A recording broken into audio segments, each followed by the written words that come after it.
안녕하세요. 저는 서울에 거주 중인 30대 여자입니다. 타향살이를 하면서 자기 전에는 꼭 유튜브 사연 채널을 틀어두고 스르륵 잠에 드는 게 습관이 되어버린 애청자이기도 하고요. 요즘은 거의 하루에 2편씩은 듣고 있습니다. 남녀노소 할 것 없이 많이 듣는 컨텐츠이다 보니 부모님이랑 공감대도 쉽게 형성이 되더라고요. 평소 듣기만 하던 곳에 사연을 보내게 되다니 내 이야기를 다른 사람들이 과연 들어줄지, 그리고 내가 쓴 글이 사연에 채택될지 두근거리는 마음으로 사연을 보내게 되었습니다. 여러분은 결혼하신 분들이 더 많으시려나요? 다들 행복하신가요? 어릴 적부터 저는 결혼은 동화 같고 사랑만 가득한 일이라고 생각했습니다. 마냥 행복할 것이라는 환상이 있었죠. 그런데 어른이 되고 제가 겪은 결혼은 상상해오던 것과는 너무 달랐습니다. 결혼 생활이라는 게 생각만큼 행복하진 않더군요. 특히 남의 편인 남편은 정말이지 제 인생의 크디 큰 오점이었습니다. 사연을 쓰게 된 이유도 다 그 남편놈 때문이죠. 지금부터 제가 제 편이라고 믿었던 그 인간, 정말 철저한 남의 편이었던 제 전남편에 대한 이야기를 해보겠습니다. 저는 1살 연상인 남편과 대전에서 학원 강사 일을 하며 만나게 되었어요. 같은 학원에서 일은 한 지는 2년여 정도 되었는데 얼굴이 부딪힐 일이 없었죠. 지역에서 꽤 큰 학원이기도 했고 저는 고3 학생들 담당, 남편은 중등교과 담당이었거든요. 그러다 편성이 새로 되면서 남편이 고3 학생 라인으로 오게 되었고 그제야 서로 안면을 트게 되었습니다. 저는 수학, 남편은 국어 과목이었고 같은 또래여서 친하게 지냈죠. 그 나이대의 학생들 짓궂기도 하잖아요. 학원에서 저와 남편은 학생들의 가십거리였습니다. 쌤, 국어쌤이랑 어제 같이 저녁 먹었죠? 우, 사내연애, 우우. 아이들에게는 저희 두 사람의 스캔들이 아주 큰 이슈이자 입시 생활의 즐거움이었던 것 같아요.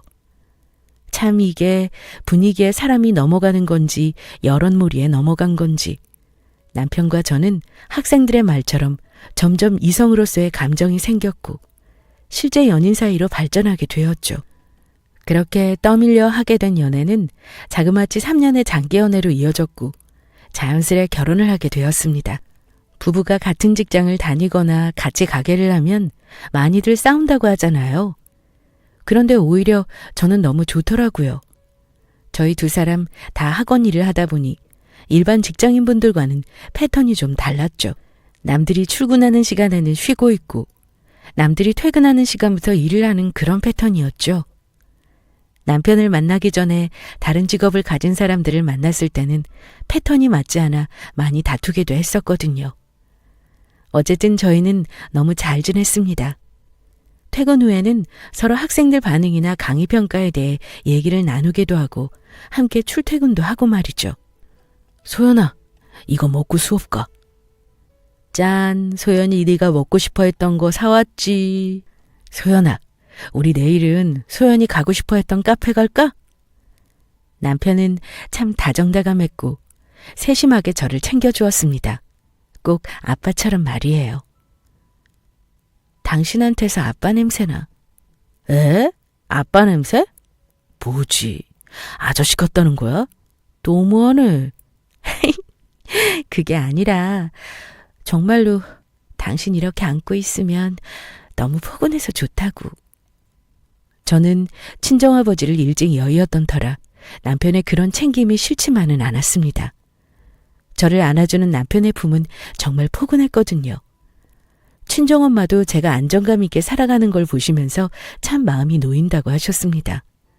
그렇게 마냥 행복한 일들만 이어질 거라고 너무 당연하게 생각한 탓이었을까요? 이제는 좀 적당히 행복해하라며 하늘은 저에게 하나의 시련을 주었습니다. 친정 쪽으로 유방질환 유전이 있어서 저는 정기적으로 검사를 해왔습니다. 여자는 특히 엄마 병력을 잘 담는다고 하잖아요. 그래서 20대부터 꾸준히 신경을 써오고 있었죠. 항상 특이한 점 없이 받아오던 검사였기에 그 당시에도 가벼운 마음으로 병원에 갔어요.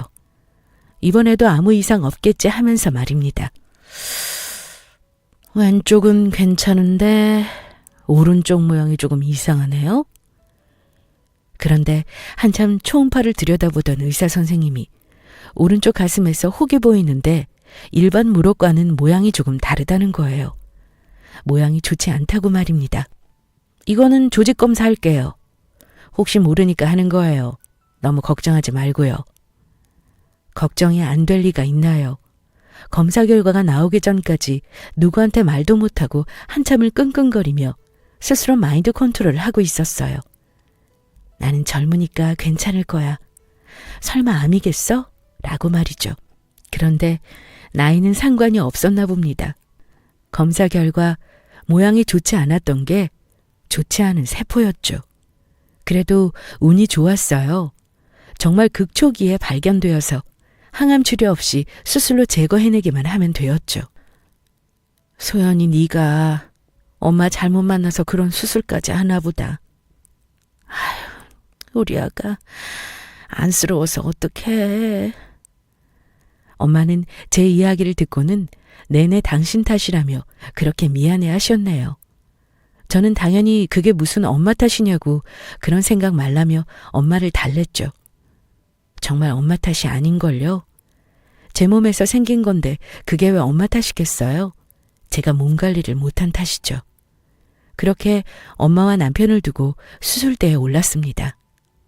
정말 깔끔하게 수술이 잘 되었어요. 대신 매년 정기적으로 추적 검사를 해야 하고 여성 호르몬 억제제를 먹어야 했지만 말입니다. 소연 씨, 몸은 좀 괜찮아요? 아마 앞으로는 수술한 쪽 팔을 많이 쓰면 뻐근할 수도 있어요. 당연한 얘기지만 스트레스는 당연히 덜 받아야 하고요. 먹는 것도 신경 써야 합니다. 수술 후에도 관리를 잘 해야 한다는 의사 선생님의 말도 그렇고 저도 무서웠습니다. 뭐든 관리가 중요하잖아요. 그리고 또 재발하면 어쩌나 하는 생각에 두려운 게 가장 컸죠. 나 1년 정도 쉴까 봐.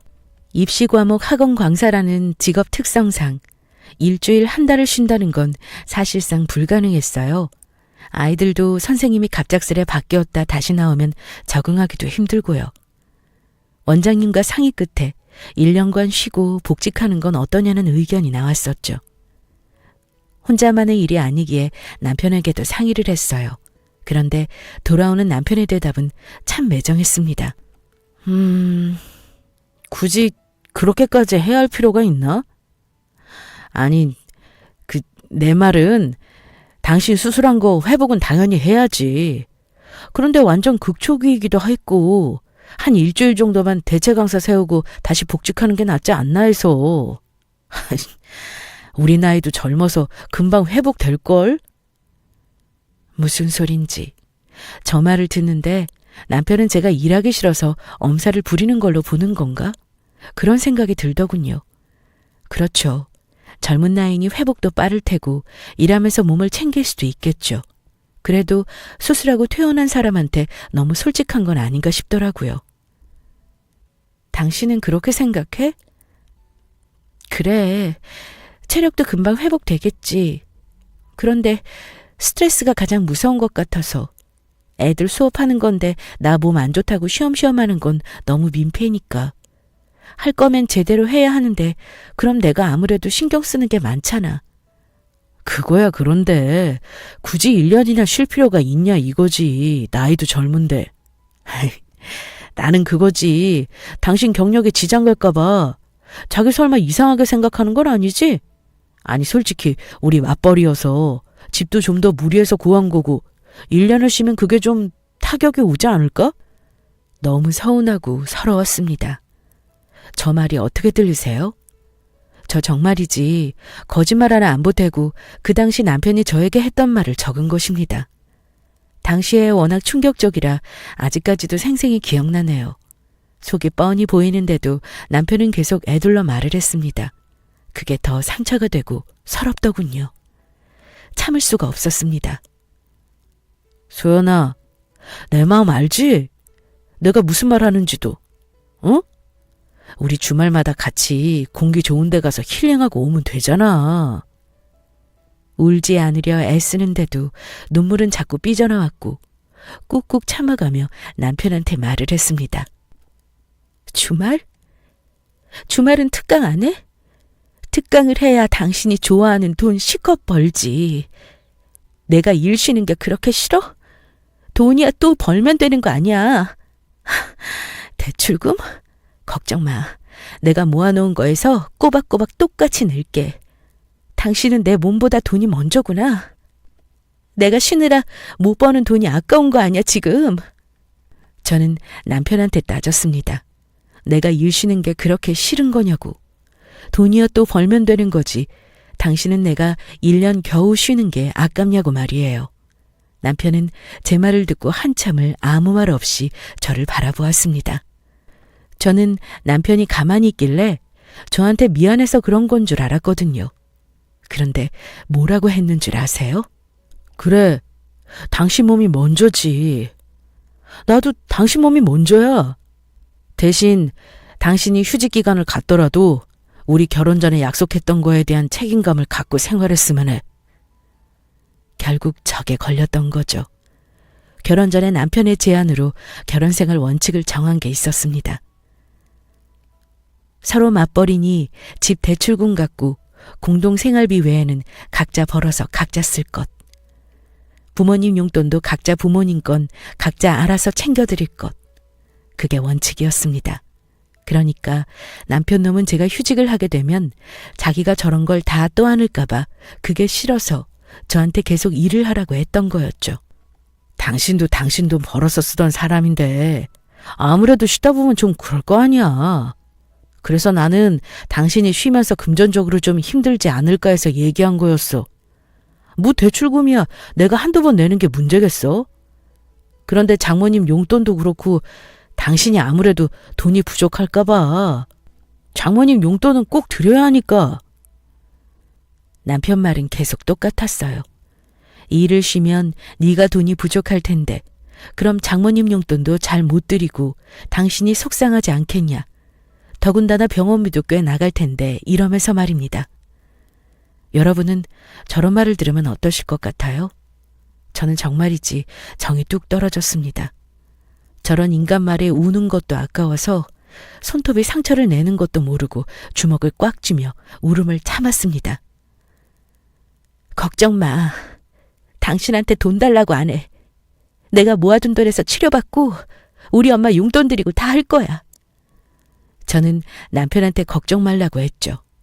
내 돈으로 다 알아서 할 거고 보험도 있으니 내가 알아서 치료하고 다 하겠다고 말입니다. 그 인간 그제야 미간에 주름이 펴지더니 안심하는 듯 했어요. 그제야 당신이 힘들면 쉬라고 하더군요. 마음 같아서는 더 쏘아붙여대고 싶었지만 그냥 참았습니다. 더 얘기했다가는 병이 재발할 것 같았죠. 나 다녀올게. 폭풍 같았던 그날의 다툼이 지나고 얼마 안 있어 다시 평범한 일상이었어요. 남편은 같은 시간에 출퇴근을 했고 돈 문제 빼고는 저한테도 똑같이 대했습니다. 다만 다른 게 있다면 저는 남편한테 상처받은 상태였다는 것과 저는 쉬고 있다는 것, 그 두 가지였죠. 그래도 그 당시에는 남편이라고 저를 챙겨주고 다정하게 대하는 남편 놈이 나름 힘이 되었죠. 사실 많이 의지를 했습니다. 멍청하게도 말이에요. 변명을 하자면 제가 속을 털어놓고 의지할 수 있는 게 당시의 남편뿐이었거든요. 가뜩이나 당신 때문에 제가 아픈 거라고 미안해하시는 엄마한테 힘든 내색은 당연히 못했고 동료들이나 친구들한테도 괜히 아픈 사람이라는 인식을 주고 싶지 않아 씩씩하고 아무렇지 않은 척했죠.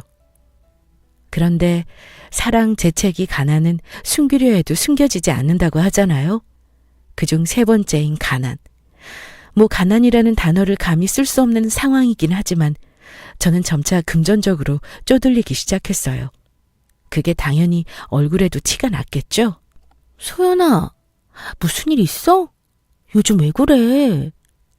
아니, 저기 지연아, 너 혹시 돈 좀 빌려줄 수 있어? 돈? 갑자기? 너 무슨 일 있어? 일 없다니까. 그냥 엄마 생활비. 다행히 저희 집 상황을 잘 알던 친구였고 친구는 선뜻 돈을 내주었습니다. 갚을 필요 없으니 얼른 보내드리라고 말이죠. 저는 저한테 돈을 잘 안 씁니다. 굳이 쓸 필요가 없다고 생각하거든요. 옷 한 벌을 살 때도 한 달은 생각하고 사는 편입니다. 그런데 딱 하나 제가 정말 필요하다고 생각하는 곳이 있어요. 바로 저희 친정엄마한테 드리는 생활비였습니다. 저희 친정은 많이 힘들었습니다. 자식이라고는 저 하나였고 아버지가 일찍 돌아가셔서 엄마 혼자 온갖 일을 다 하시면서 저를 키워내셨죠. 생전에 아빠가 사업으로 남기고 간 빚이 있어서 그 빚을 갚으랴 저를 키워내랴 엄마가 돈을 모으시기엔 너무 힘든 상황이었어요. 그나마 제가 성인이 되어서는 대학 때부터 과외로 졸업 후에는 학원 강사로 돈을 벌어서 나름 전보다는 평범하게 살아가고 있었죠. 이것저것 포함해서 매달 100만 원씩 엄마한테 돈을 들여오고 있었어요. 그런데 유방암이 엄마를 찾아왔고 엄마는 저보다 늦게 발견하신 탓에 수술 후에도 항암 치료를 하셨어야 했죠. 다행히 관리를 잘 하신 탓에 8년이 지난 지금도 재발 한 번 없이 건강하세요. 소연아, 엄마 이제 일해도 될 것 같지 않아? 됐어. 그런 소리 하지 마. 항상 관리가 중요해, 엄마. 내가 생활비 보내주잖아. 엄마는 저한테 생활비 받는 게 미안하다며 굳이 일을 하셔야겠다고 하셨죠. 사실 자식 입장에서는 부모가 평생을 일을 했는데 또다시 일하는 게 반갑지만은 않잖아요. 그런데 또 엄마는 그게 아니셨나 봐요. 결국 타협점을 본 게 파트타임으로 일을 하시는 거였죠. 딸, 돈 안 보내도 괜찮아. 엄마도 일하잖아. 됐어. 엄마 딸 충분히 여유 되네요. 거짓말이었어요. 일을 쉬면서부터는 모아둔 돈을 쪼개서 쓰고는 했는데 점점 부족해졌죠. 저도 결혼 후 구한 집 대출금에 엄마 용돈, 합자금을 갚다 보니 모아둔 돈이 크지 않았거든요. 그래서 남편한테 어렵게 얘기를 꺼냈습니다. 복직도 얼마 안 남았으니 금방 갚겠다고 말이에요. 남편도 저희 친정 상황을 알고 있었으니 도와주지 않을까 해서 말이죠. 그래서 이번 달 한 번만 좀 도와줄 수 있어? 내가 바로 갚을게.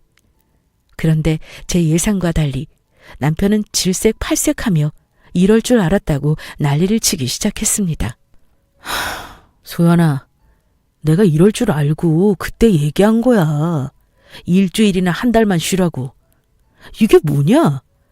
나는 부부간에 이렇게 사적인 걸로 돈 얘기하는 게 너무 싫어. 정말 정색을 하면서 저한테 저렇게 이야기했습니다. 사적인 걸로 부부간에 돈 얘기하는 게 얼마나 싫은 건지 아냐고 말이에요.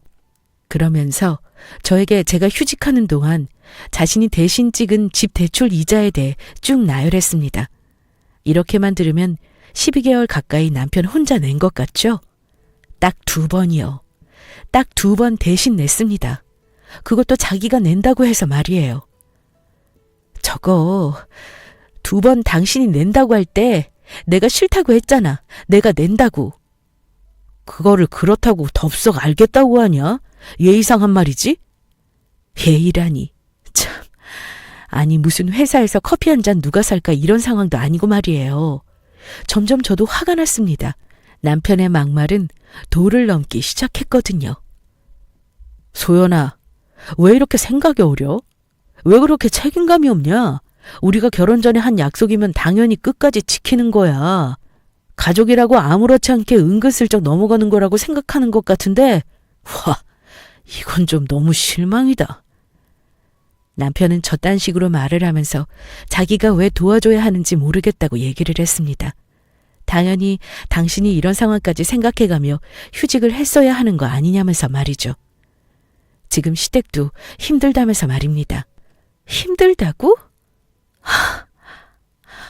아, 그래서 힘드셔서 이번에 해외여행 가신 거구나. 한 달은 가실 거를 힘들어서 당신이 일주일밖에 못 보내드린 거야? 남편은 제 말에 당황하더군요. 무슨 소리냐고 빡빡 우기길래 그날 낮에 통화한 내용을 얘기했죠. 남편한테 제가 돈 얘기를 꺼낸 게 이유가 있었습니다. 저보다는 여유가 있는 것 같아서였어요. 어떻게 알았냐고요? 전날 낮에 큰형님이 전화가 왔었거든요. 동서, 몸은 좀 괜찮아? 네, 그럼요. 걱정해 주셔서 감사해요. 그런데 무슨 일 있으세요? 아니 다른 게 아니라 아휴 무슨 돈을 이렇게 많이 보냈어. 동선에도 힘들 텐데. 참 부럽더라고요. 알고 보니 남편이랑 큰 아주버님이 돈을 모아서 시부모님 해외여행을 보내드리기로 했는데 남편이 돈을 좀 더 보냈다고 말입니다. 그래서 저는 남편이 여유가 되는 거라고 생각해서 도와줄 수 있겠냐고 물어본 거였어요. 복직하면 바로 갚겠다고 말입니다. 남편 놈은 제가 이 얘기를 들은 줄도 몰랐겠죠. 표정이 사색이 되어서는 더듬더듬 말을 이어가기 시작했습니다. 그게 왜? 우리 결혼 전에 얘기했던 거잖아. 각자 부모님은 각자 알아서 챙기자고. 내가 우리 부모님 여행 보내드린 게 왜? 그래, 여행 보내드려서 힘들다고 얘기한 거야. 사람마다 힘든 게 있는 거지. 남편 놈은 저 말을 하면서 제가 못 들을 줄 알았는지 나지막히 이런 말도 했습니다. 여자들은 결혼하면 일 안 하고 남자 돈으로 먹고 살려고 한다고 말입니다. 당신 지금 뭐라고 했어? 뭐가? 아니 사실 맞잖아. 내가 당신 휴직 전에 분명히 얘기했던 거고. 심지어 내가 대출금도 2번이나 혼자 찍었어. 그리고 막말로 장모님 혼자 지내시는데 굳이 그 집에 사셔야 돼? 그 집 팔아서 원룸으로 이사 가시고 남은 돈으로 생활하시면 되는 거 아니야. 저희 엄마가 사시는 집이 대궐같이 큰 집이면 제가 진작에 팔았겠죠. 방 2개짜리 빌라에 사세요. 혼자 사시던 둘이 사시던 몇 명이 살던 나이든 부모님 혼자 지내시는데 원룸에 모셔놓는 거 그거 당신은 할 수 있냐고 제가 따지니 아무 말도 못하더군요. 그러면서 한다는 말이 참 유치했어요. 자기는 부모님이 2분이 사시는데 어떻게 원룸에 사시게 하냐고 말입니다. 정말 이런 놈이랑 내가 왜 결혼을 한 건지 나중에 가서는 저 자신한테 너무 화가 나더군요. 그래, 당신이 무슨 생각인지 충분히 알아들었어. 당신 그렇게 힘든데 내가 돈 얘기 꺼내서 미안하다. 내가 알아서 해결할게. 남편 놈은 제 강경한 태도에 그럼 조금 빌려주겠다고 하면서 20만 원 정도면 어떠냐고 하더군요. 됐다고 했습니다. 그 돈 시부모님한테나 보내드리라고 말이죠. 저도 선을 그어버렸어요. 얘기하다 보니 생각난 건데 그 인간이 얼마나 최악이었는지 아세요? 다행인 게 남편 놈과는 달리 시부모님은 좋은 분들이었어요. 한 번은 시어머님이 전화를 하셨죠. 남편 통해서 제가 좋아하는 잡채랑 갈비해서 보냈으니 잘 챙겨 먹으라고 말입니다.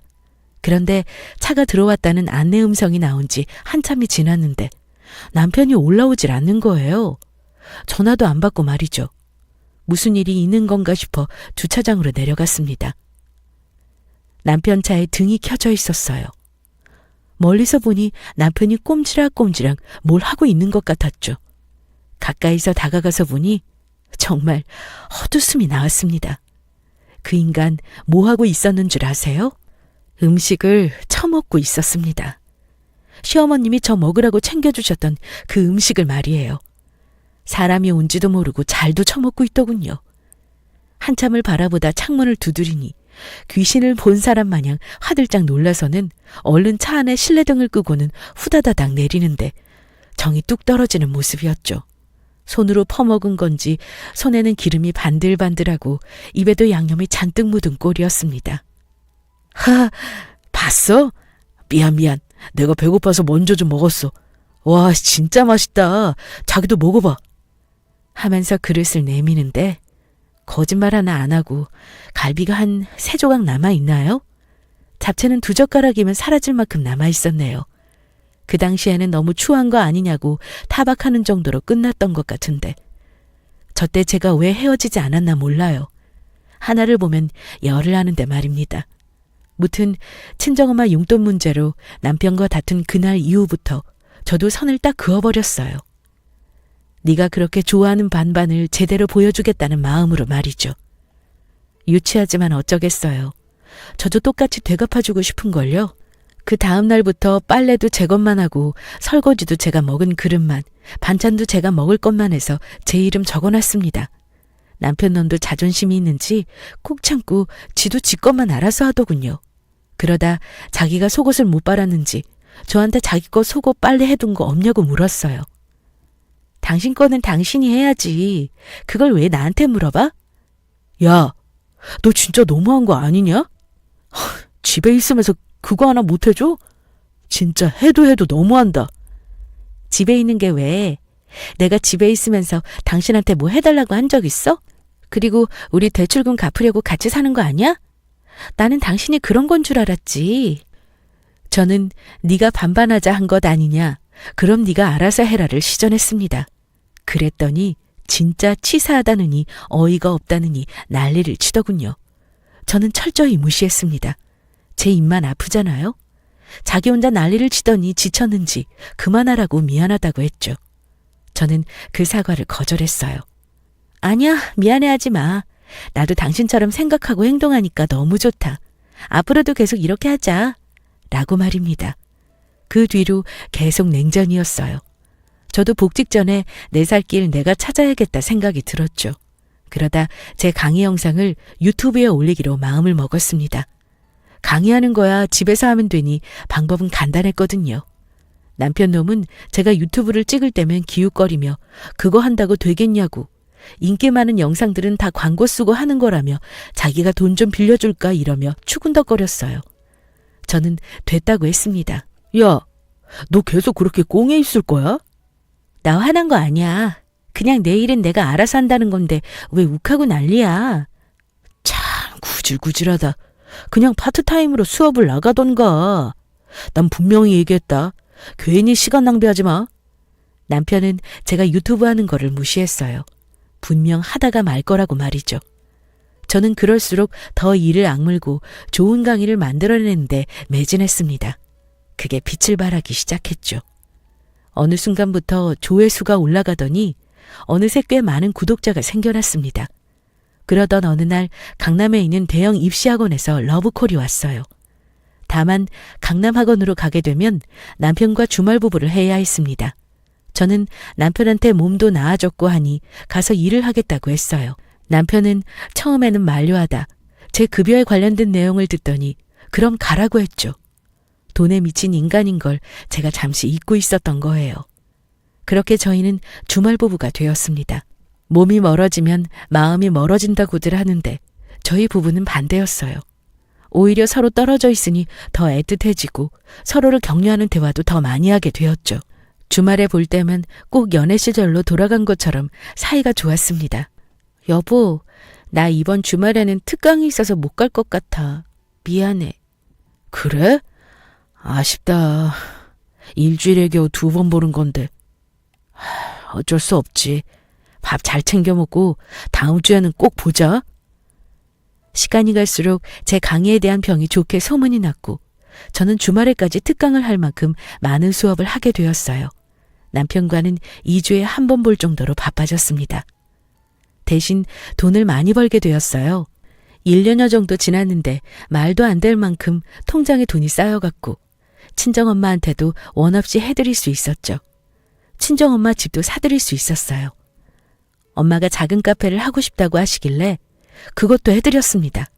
돈을 버니 친정엄마한테 이것저것 해드릴 수 있고 너무 행복했어요. 고향에서 벌던 돈이랑은 아무래도 금액 차이가 많이 났죠. 이 정도라면 얼마든지 엄마한테 도움을 드릴 수 있겠다는 생각에 행복했습니다. 그런데 마음 한켠으로는 남편이 걸렸어요. 나 때문에 원치 않은 독거 생활을 하고 있으니 말입니다. 남편한테 미안한 마음이 들어 그 주 금요일에 서프라이즈를 해줄 작정으로 대전집으로 내려갔어요. 여보, 나 이번 주도 특강 때문에 못 내려갈 것 같아. 아휴, 이번 주도? 당신 보고 싶은데 너무 아쉽다. 미안해. 다음 주엔 꼭 갈게. 그래, 알았어. 보고 싶다. 밥 잘 먹고. 저렇게 남편한테는 거짓말을 하고 말이에요.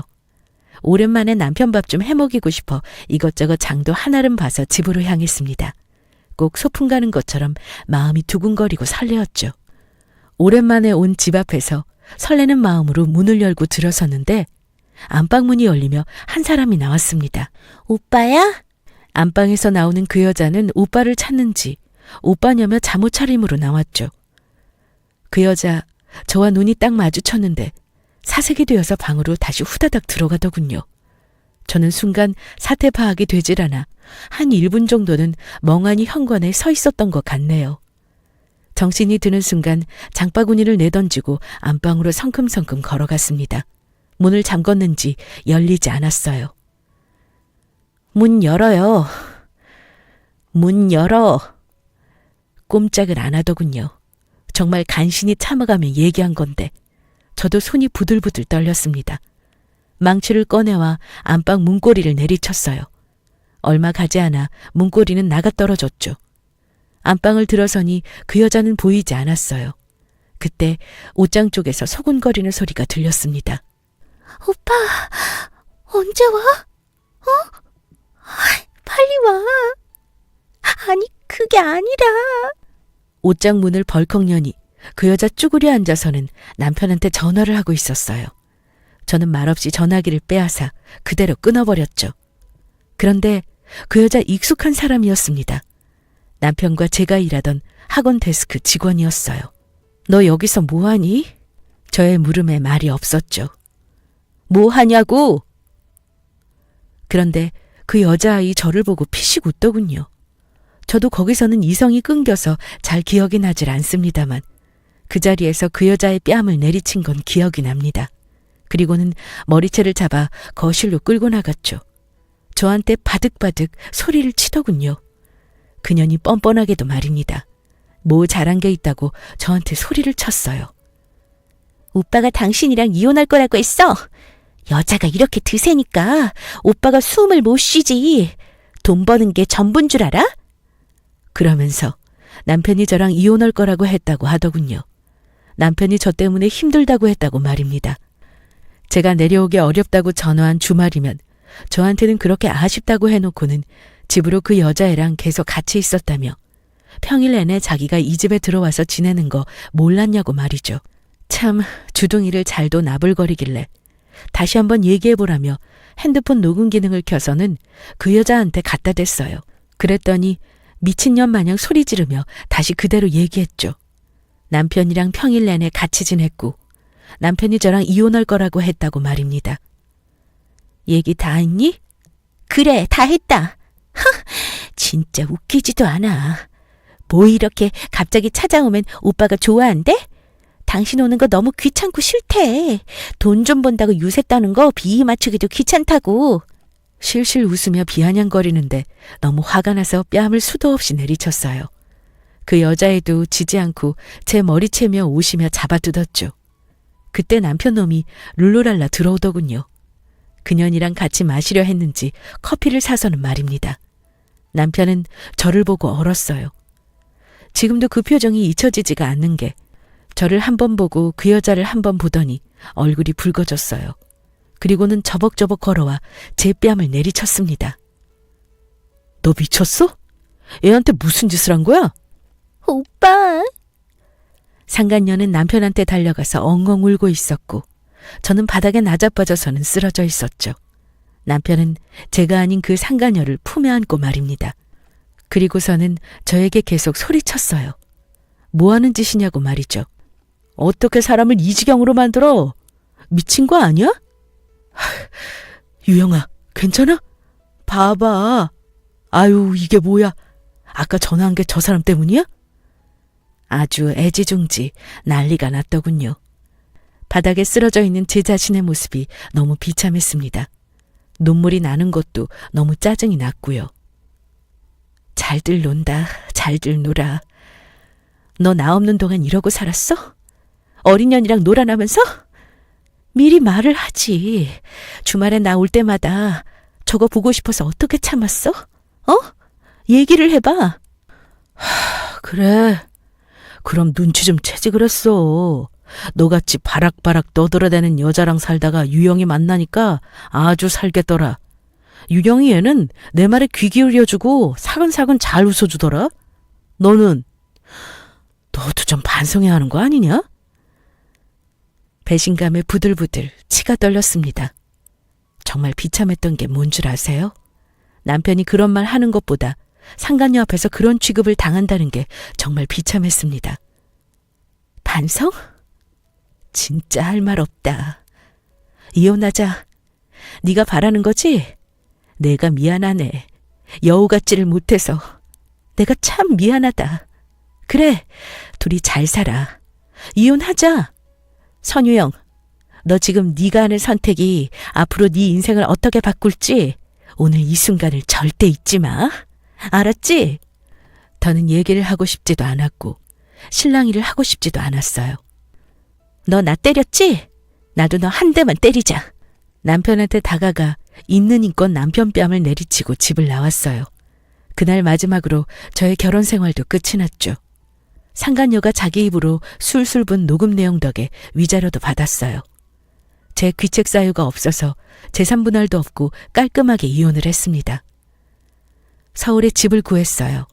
자가는 아니지만 전세를 구했죠. 친정어머니와 같이 살 집으로 말이에요. 엄마가 운영하실 가게도 기존에 고향에서 하던 것보다는 작았지만 새로 이사한 집 근처로 자그마하게 구해드렸습니다. 저는 오히려 결혼을 하면 안 되는 사람이었나 봐요. 얼마나 행복한지 몰라요. 엄마한테 사주고 싶은 거 사드리고 나 하고 싶은 대로 하고 말이죠. 말 그대로 화려한 싱글입니다. 아, 제가 또 한 건을 했는데요. SNS에도 카톡처럼 알 수 있는 친구나 생일인 친구가 뜨잖아요. 거기에 그 상간녀가 3일 뒤에 생일이라고 뜨는 거 있죠? 그걸 또 제가 발견한 거고요. 예전에 상간녀 생일에 생일 선물을 준 한 아내분 글을 읽은 게 기억이 나서 저도 똑같이 해줬습니다. 돈 벌어서 어디다 쓰겠어요? 베푸는 삶이 아름다운 삶 아닌가요? 상간녀에게 선물을 해줬습니다. 상간녀와 남편이 지내는 아파트 전체 각 세대마다 전단지를 부착했습니다. 비위도 좋은 상간녀와 남편은 저랑 살던 그 집에 그대로 살고 있었거든요. 전단지 내용은 아래 글 그대로 적어서 말입니다. 1207호에 살고 있는 내 남편을 분리수거해준 상간녀 선유영, 너무 고맙다. 너희 부모님께서 남의 남편이랑 바람피라고 너를 낳아주신 건 아닐 테지만 너는 나에게 고마운 사람이야. 내 인생의 쓰레기를 가져가 줬으니까 말이야. 고마워. 생일 축하해. 친절한 알바분이 각 호수 현관에 부착한 사진을 인증샷으로 보내주셨죠. 정말 10년 묵은 채증이 쑥 내려가는 것 같았어요. 그 두 년놈이 일하는 학원에도 부착하고 싶었지만 원장님 체면을 생각해서 겨우 참았습니다. 그리고 상간녀 학교에도 전단지를 돌렸습니다. 그 아이 지금쯤 대학교 졸업반이라 학교에서 모르는 사람이 없을 테니 말이죠. 가까이서 그 인간들 표정을 봤어야 하는데 그걸 보지 못해서 너무너무 아쉬울 따름입니다. 그날 저녁 전화가 불나게 울렸어요. 저장되어 있진 않았지만 누군지 단번에 알 수 있었죠. 제 남편 말입니다. 제가 잘못한 건 없으니 전화를 피할 이유도 없지 않겠어요?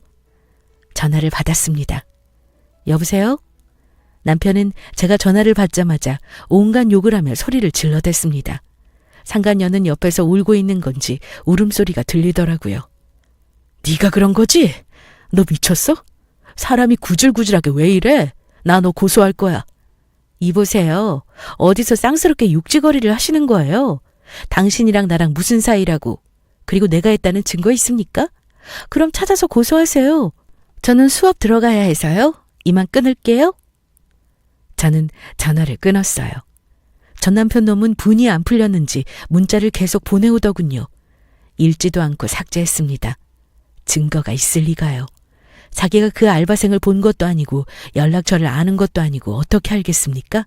그리고 그 인간 간이 콩만한 사람이라 괜히 들쑤시지도 못할 사람이거든요. 들쑤셔봤자 지네들 일만 다시 드러나는 꼴이니 말입니다. 어쨌든 이야기의 마무리로 제가 한 통쾌한 복수를 함께 나누고 싶어 추가로 글을 적었네요. 글을 쓰다 보니 시간이 꽤 지난 거 있죠?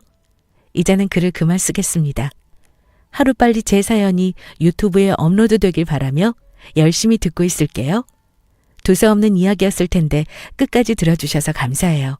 모두들 항상 행복하시고요. 건강하세요.